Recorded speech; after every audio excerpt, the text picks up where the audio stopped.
Hey, what's up everybody? This is Osterberg501 and today I want to go over another one of the leaked legendary tier sets in Outriders, and this is the statues set for the Devastator. Now before we get into the video, less than 5% of people that watch my videos are subscribed to my channel, so make sure to subscribe if you want to keep up with all of my uploads. And like with all of these leaked legendaries for Outriders, don't pay too much attention to the numbers. We're mainly going to be looking at the tier set bonuses and the mods on all of the armor pieces. All of the class specific tier sets in Outriders focus on two different abilities, whether it be through the tier set bonus or the mods on the armor pieces. For this specific gear set, the first ability that it focuses on is Golem. Fortify yourself against 65% of incoming damage for 8 seconds. So it's essentially just a massive damage reduction. And this is one of those skills that's very simple baseline, but has a massive amount of room for augmentation through mods and through tier set bonuses.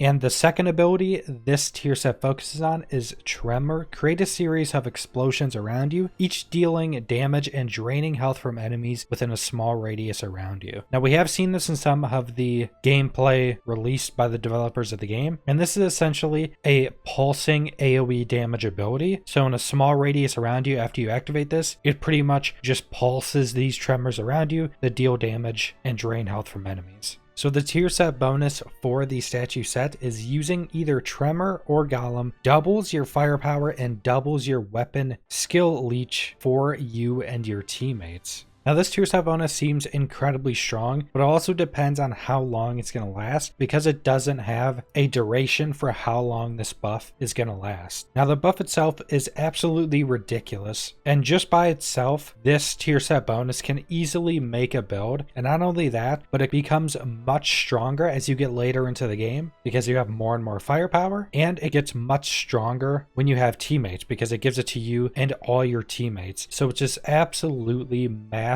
buff, and it can also make for pretty straightforward builds because you could just do a build that's completely focused on firepower and completely focused on weapon leech. So first off, we have the statue's head, and the tier 3 for this is Grand Blast for Tremor. Increases the radius of each explosion by 20%. So a pretty basic radius increase, but this is also pretty massive, especially when you have this pulsing AoE damage and life drain that's following you around. Having a bigger radius on that is going to add a massive amount of AoE damage. Then the other mod is Perseverance for Golem. Increases the skill's duration by 50%. And this is also pretty massive because Golem baseline is just a 65% damage reduction. So it's a massive amount of overall damage reduction. You're going to be incredibly tanky with that up, and coming in closer and closer to having that up 100% of the time is going to make the build just so much more tanky, especially considering that this is an ability that you want to use because of your tier set bonus. Next up, we have the statue's torso, and the tier 3 for this is Power of the Stones for Tremor. When the skill is active, allies are given a 40% weapon damage bonus for 8 seconds. Now, I'm not exactly certain how this works between if it gives you and all of your teammates this buff or if it just gives all of your allies this buff. Just giving it to your allies doesn't make that much sense because pretty much everything in the game is focused around being usable while solo and with a team. So I'm assuming with that being the case that this gives you and your teammates 40% weapon damage for 8 seconds, which is pretty massive because you can probably get Tremor around that cooldown. So you could possibly have a 40% weapon damage increase up 100% of the time. And also keep in consideration that once you use Tremor, you now also doubled your firepower and doubled your weapon skill leech, which will then also synergize well with doing more damage, so you're healing more. So this is just going to be a massive amount of damage increasing and leech increases. And then for the other mod, we have Crush Sequence for Tremor. Receive 2 additional explosions, so it essentially just creates 2 more pulses before the skill is done. And next up, we have Statue's Hands, and the tier 3 for this is Not Impressed. Reduces the damage taken from elites by 20%. We have gone over mods like this before. It's a pretty good damage reduction because, like I've said before, the further you get into the game, higher world tiers, expeditions, you're going to be seeing more elites. So anything specifically based on elites will be better as you get into the end game. But I think there are a lot of mods that are overall better than this. Even though it's a pretty good damage reduction, I think there are mods that are better, and you'd probably be rolling this off, especially considering that this build seems to be very tanky in general. Then the other mod is Human Fortress for Tremor. Receive a 2100 health regen and 150,000 armor while the skill is active. So I'm not exactly certain how the health regeneration is going to work. Usually that means over time, so to heal over time, which I'm assuming this just means that the 2100 health, or however much health it ends up being in the game, is the total amount, and you get that over however long the duration of the ability is. And I'm not certain how that would scale with, say, increasing the duration of Tremor or having more health if it scales off health or something like that. It just seems to be a heal over time when the ability is active, and then a massive amount of armor while the skill is active as well, making Tremor also just make you incredibly tanky now as well. So next up we have Statue's Legs, and the tier 3 for this is Golem Squad for Golem. Increase the skill's duration by 20% and cast a 25% shorter version of Golem on your allies. So for you, it increases the Golem's duration, which is nice. Like I said, if you can get Golem to be up 100%